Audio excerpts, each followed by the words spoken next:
Rain poured from the sky like it was mourning with her. Cold, relentless, and heavy, it soaked her to the bone as she huddled beneath a rusted bus shelter, her infant wrapped in nothing more than a thin towel. The bruises on her arms, legs, and cheek were fresh and raw, reminders of the life she had just escaped. That night, she had run, barefoot, bleeding, and terrified. With trembling arms, she had clutched her baby and sprinted into the darkness, not knowing where she was going, only knowing she couldn't stay. Her name was Amina. She had once been a bright, smiling girl with dreams of becoming a nurse. She believed in fairy tales and love, until reality tore her world apart. Married young to a man who had promised her everything, she quickly learned that promises meant nothing without respect. The beatings started small, a shove, a slap, but they grew darker with time. When she got pregnant, she hoped he would change. Instead, he became a monster. Tonight had been the last straw.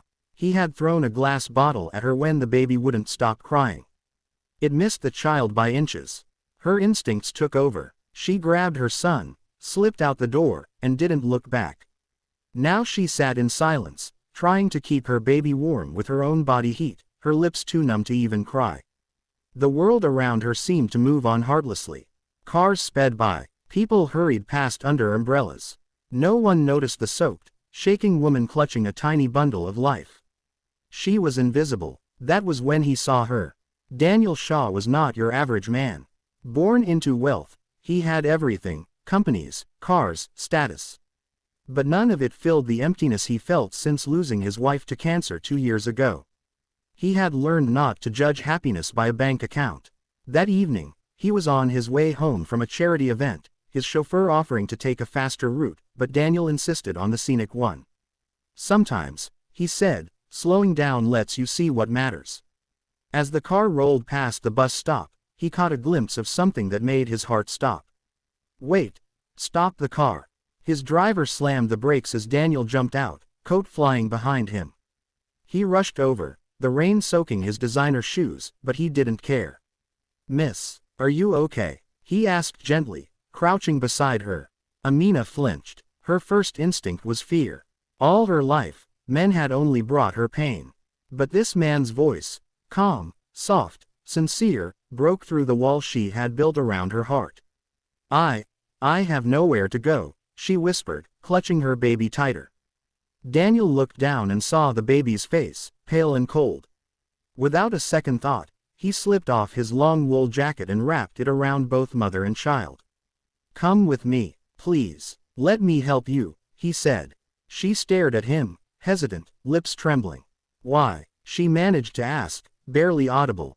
He didn't have a reason he could explain.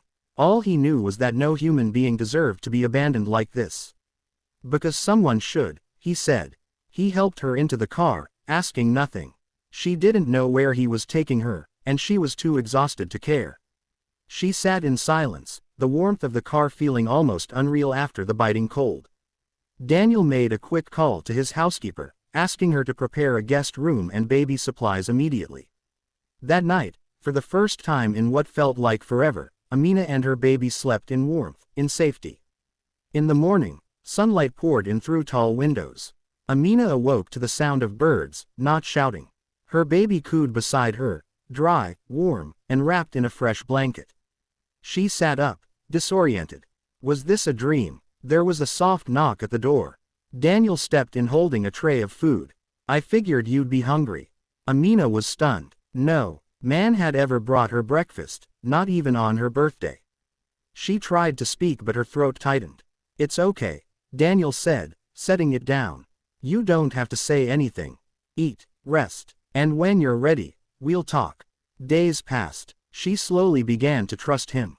Daniel gave her space, but not distance. He made sure her baby had formula, diapers, clean clothes. He never asked questions, never made her feel like a burden. Eventually, she opened up. Over cups of tea at the marble kitchen island, she told him everything, about the abuse, the loneliness, the fear. He listened with genuine attention, no judgment, only empathy. "I wanted to be a nurse," she said once, staring at the garden outside.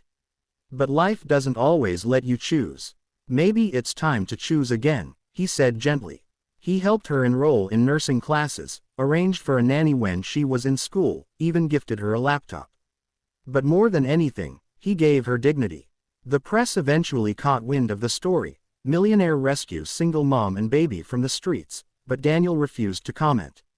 "It's not charity," he said once. "It's humanity." Over the next year, Amina transformed. The timid, bruised girl became a strong, confident woman. Her baby, now toddling around joyfully, adored Daniel. "Dada," he would say, making Amina laugh and blush. She often told herself not to read too much into things. Daniel was kind, but kindness didn't mean love. Still, she couldn't deny the way he looked at her sometimes, like she was more than just someone he helped.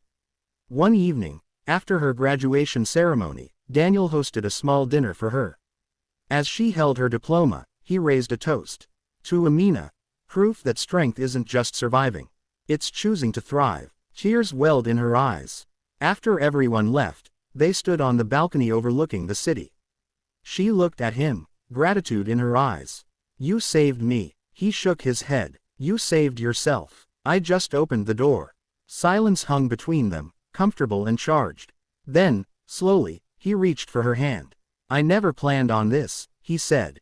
"But I haven't smiled like this in years. You and your son, you brought life back into this house. Into my heart." Her heart raced. "I thought I was too broken." "You're not," he whispered. "You're beautiful, inside and out, and if you'll let me, I want to be part of your life.